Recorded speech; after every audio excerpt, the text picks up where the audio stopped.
एक वित्तीय वर्ष के सारे संस्थानों को बंद करना, डी नोटिफाई करना, ये हिमाचल के इतिहास में काले अध्याय के रूप में न जाना जाएगा। माननीय अध्यक्ष महोदय, बहुत महत्वपूर्ण विषय पर नियम 67 के तहत चर्चा हो रही है। इस पर आपने मुझे बोलने का समय दिया, आपका धन्यवाद। माननीय अध्यक्ष महोदय, 11 दिसंबर को हिमाचल प्रदेश में नई सरकार का गठन हुआ। मुख्यमंत्री जी ने शपथ ली।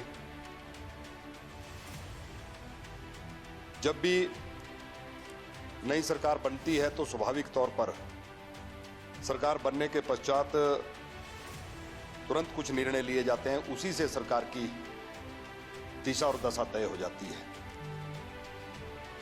11 दिसंबर 2022 को आदरणीय सुखविंदर सुक्खू जी ने मुख्यमंत्री की शपथ ली और 12 तारीख को हिमाचल प्रदेश के लोगों की सुविधा के लिए पूर्व में जयराम जी की सरकार ने जो संस्थान खोले थे, उन सैकड़ों संस्थानों को बंद करने का निर्णय ले लिया।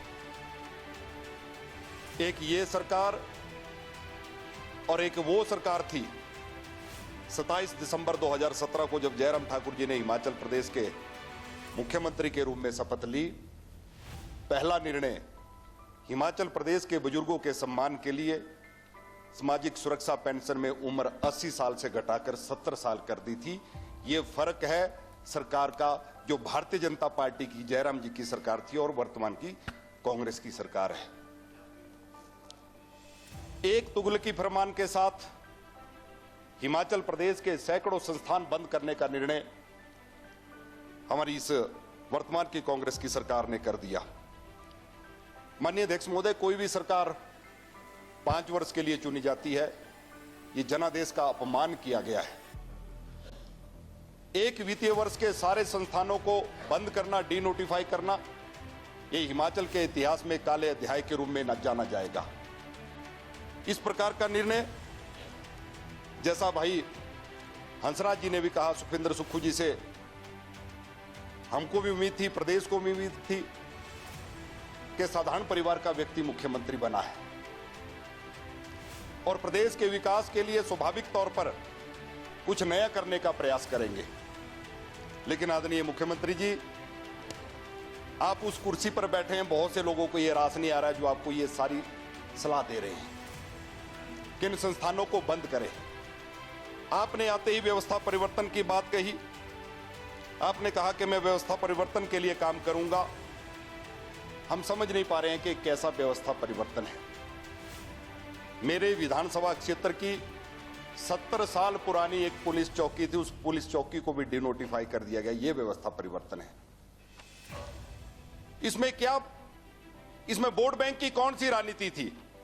मुख्यमंत्री जी का दौरा था, पुलिस विभाग के अधिकारियों ने हमको कहा कि यह टेम्परेरी चौकी है, इसको अगर स्थायी कर दिया जाएगा तो स्वाभाविक तौर पर कुछ सुविधाएं हमको इस चौकी में मिल जाएंगी।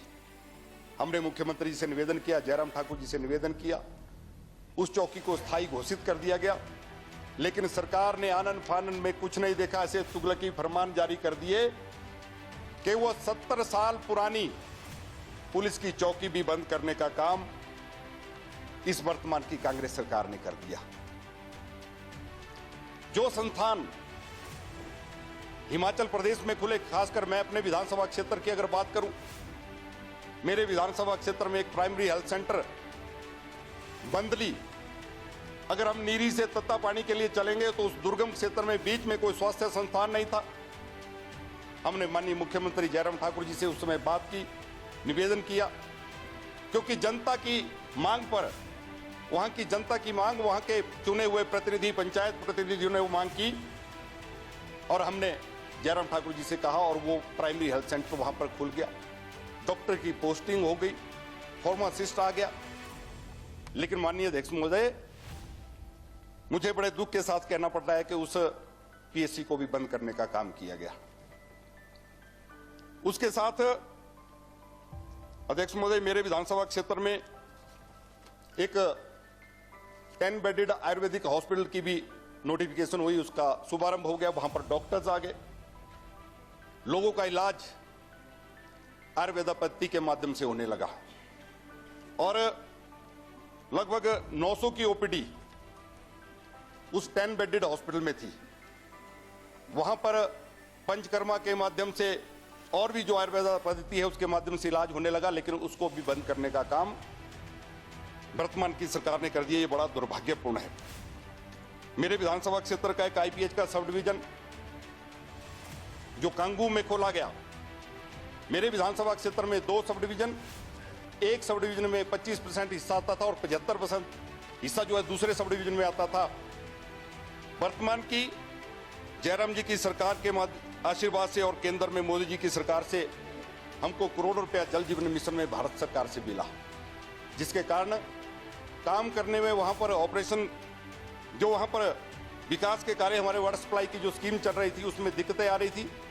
विभाग ने कहा, विभाग के अधिकारियों ने कहा कि वहां पर सब डिवीजन खोलना चाहिए और वो सब डिवीजन खोल दिया गया, लेकिन उस सब डिवीजन को भी बंद कर दिया गया। आज मेरा प्रश्न भी था जिसमें मेरे एक क्षेत्र की लगभग 70 करोड़ की विभिन्न वाटर सप्लाई स्कीम जो है वहां पर जारी हुई हैं।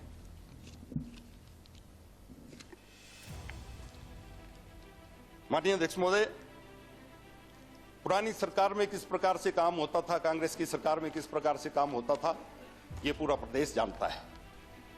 मेरे से पूर्व भी वक्ताओं ने कहा कि एक नोटिफिकेशन के साथ एक दिन में 21 कॉलेज खोल दिए गए। मेरे विधानसभा क्षेत्र का भी डहर एक ऐसा कॉलेज और वहां पर शिलान्यास भी साथ में कर दिया गया। और जब हमने पता किया तो वहां पर ना जमीन थी, ना कोई फंड का प्रावधान था, ना ही बजट का प्रावधान था, लेकिन उसका शिलान्यास करके वो सरकार चली गई। इसलिए अध्यक्ष महोदय, जिस प्रकार से पुरानी सरकार में कांग्रेस की सरकार ने जो संस्थान खोले, हिमाचल के इतिहास में इसी प्रकार से संस्थान खुलते रहे हैं, लेकिन जो वर्तमान की कांग्रेस की सरकार ने जो काम किया है, इससे पूरे प्रदेश में जो वातावरण इन 3 महीनों में बना है वो बड़ा दुर्भाग्यपूर्ण है। और इसके साथ माननीय अध्यक्ष महोदय, हमारे वर्तमान मुख्यमंत्री महोदय हमेशा बजट की बात कह रहे हैं और कांग्रेस की प्रदेश की अध्यक्षा ने भी इनको सलाह दी है। उन्होंने भी कहा है कि प्रदेश के मुखिया का काम है कि बजट का प्रावधान करना, और बार बार बजट का रोना जो है वो ठीक नहीं है। वीरभद्र सिंह जी जब मुख्यमंत्री थे उन्होंने भी कभी इस बात को नहीं कहा, जयराम ठाकुर जी मुख्यमंत्री थे उन्होंने भी इस बात को कभी नहीं कहा, लेकिन वर्तमान में 3 महीने में जिस प्रकार से हमारे मुख्यमंत्री जी बजट की बात कर रहे हैं, ये बड़ा दुर्भाग्यपूर्ण है। और मेरा निवेदन रहेगा कि जो संस्थान हमारे विधानसभा क्षेत्र में खुले हैं उन सारे संस्थानों को तुरंत जो है जनहित में बहाल किया जाए, ऐसा मेरा माननीय अध्यक्ष महोदय आपके माध्यम से सरकार से निवेदन रहेगा। और इसके साथ यहाँ पर बात कही गई, हमारे सम्मानीय सदस्य ने बात कही कि सिलेक्शन बोर्ड हमीरपुर की जो बात कही कि उसको वहाँ पर जो भ्रष्टाचार हुआ है उस कारण से उसको बंद कर दिया गया। किसी संस्थान को बंद करना जो है ये हल नहीं है।